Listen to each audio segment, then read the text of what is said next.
Check out this video if you want to see my predictions for round 5 of the Currie Cup.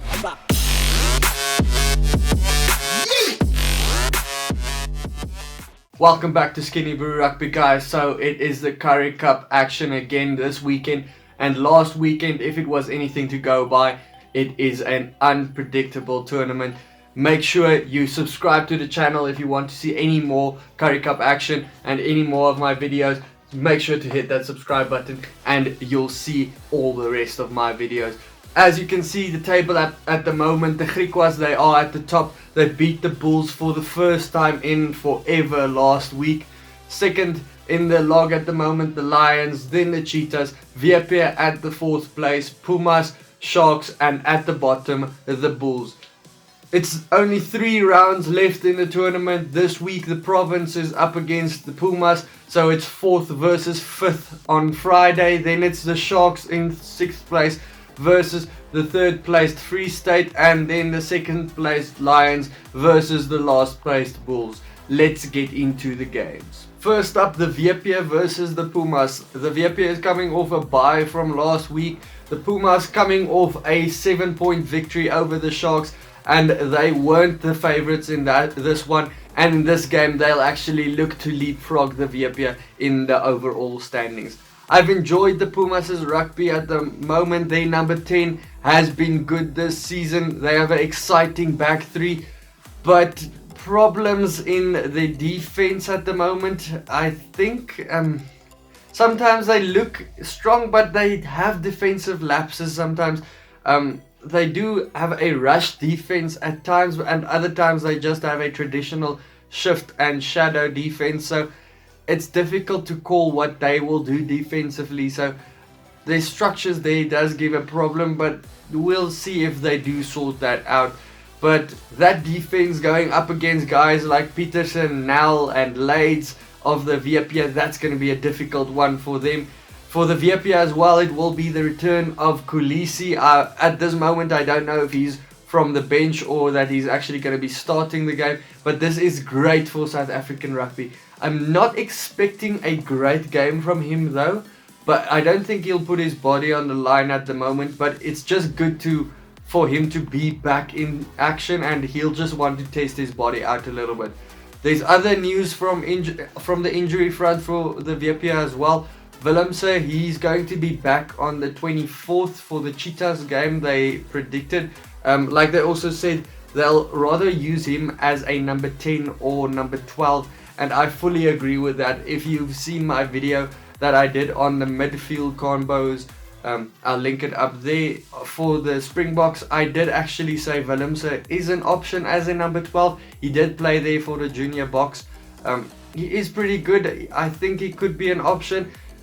Probably not a first choice option, but I just listed his name there as a reminder of his talents. For me, the VP 2 weeks ago, they had a massive lead against the Lions, and they just let it slip away from them. So I don't expect them to do that again against the Pumas this week, even though the Pumas are on a high. From their win last week. A Newlands battle is a completely different ball game. The VP really needs this win, and they have a couple of big names on the field, guys like Schikkeling, Kutsia, Peterson, Nell, all those guys I've already listed. I think the VP could win this one by 12. Then it's the Sharks versus the Free State. The Free State, they've had an agonizing 2-point loss last week to the Lions. Before that, they had great victories all round in the competition. And this week, they did say that the Free State will be without Tian Skuman for injury, but he actually was cleared, and they said that he might be back this week. I don't know yet, probably from the bench. It would be good if he can start. He is a pretty good player. Last week we saw Ruan Pinar coming into the mix as well for the Cheetahs. Look, he didn't have a great game, but his past experience, it speaks for itself. He is past his prime for sure, but you can't write this guy off. He has so much to offer for this team, really. Then for the Sharks, they had a surprise defeat to the Pumas last week. They were favorites to win that one. This one, it's hard to call who's favorite to win this one. Actually, I probably would say the Sharks aren't favorites to win this one if you look at the log standings of the two teams. But the Sharks actually have a couple of Springboks in the team, as Stonehouse of the Pumas actually pointed out this week, where he mentioned that no one actually thought that the Pumas could beat the Sharks. Lineouts for the Sharks, it has been good. Last week, penalties the Sharks did concede a couple of penalties. Not a lot actually, but one silly yellow card from Craig Burden, a real silly one, did cost them quite dearly at the end. As I said, the Free State is using this Currie Cup as a preparation for the Pro 14 for their side. It's great that the two seasons aren't overlapping this year, so they aren't splitting their resources. That's great for them. So we have one team that is preparing full out for the whole season. I wish they could have had a some proper big name signings or more big name signings, but they didn't lose as many big names as they did in the past, which is pretty good for them. It will do them a world of good if they could win this Currie Cup. I think they are one of the favorites to win it, so if they could back that up, that would be great. Then for the Sharks, their hopes are probably over to win this competition. They'll probably be playing for pride for the rest of the competition, or just try to get off that bottom spot, or just avoid the bottom spot and not get it from the Bulls, and just restore some confidence in that side. After all the drama they've had and all the players that has left their side, and even coaching staff and everything, they've had a lot of departures in that side. But I just think the Cheetahs will win this one by 5. The last game of the weekend is the Jukskei derby, the Lions versus the Blue Bulls. I'm hoping for a thriller in this one so that it keeps us awake for that Bok game later on at night.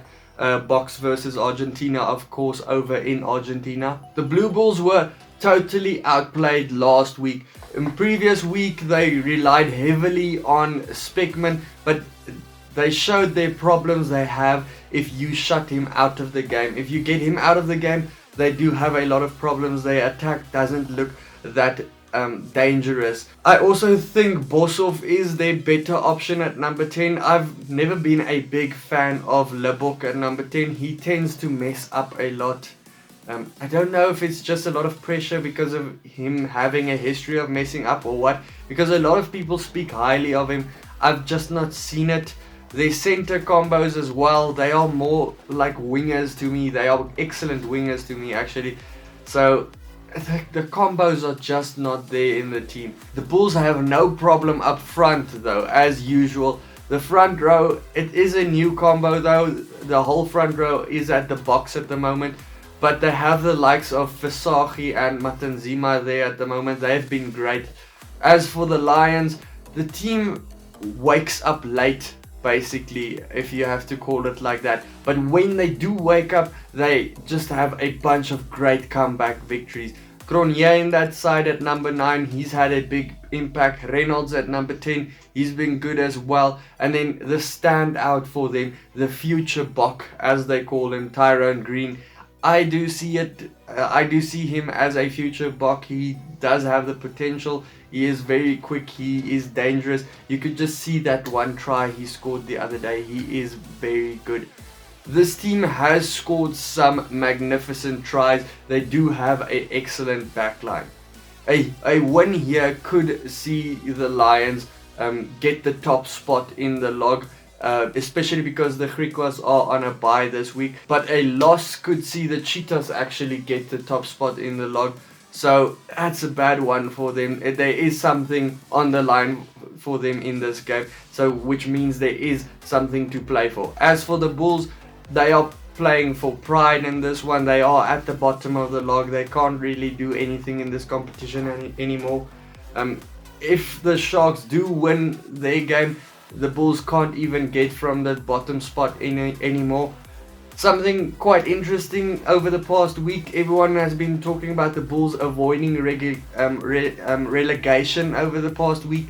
I've seen it in a few articles. As Chester Donnelly has pointed out, one of the new subscribers, thanks for that, America's Rugby News. It's a great website to check out for any America's news. They do cover Argentinian and Brazilian and any USA news coming in. They are usually at first guys coming in with the news.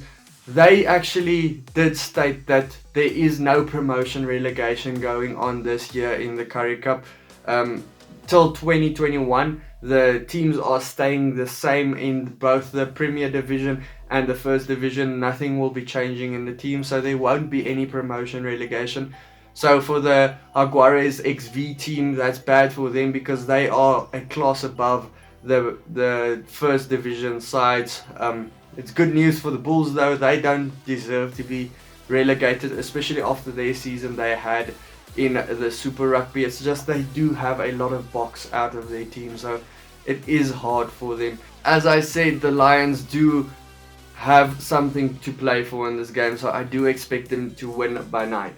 But those are my calls for the week, guys. As I said, it's so difficult to call this competition. If you go by my calls I had last week, it's nothing to go by. I missed all of them, so it's difficult to call. I hope you liked this video. If you did, please hit that subscribe button. Check out some of my other videos next to me, and then I'll see you for my other videos. Cheers.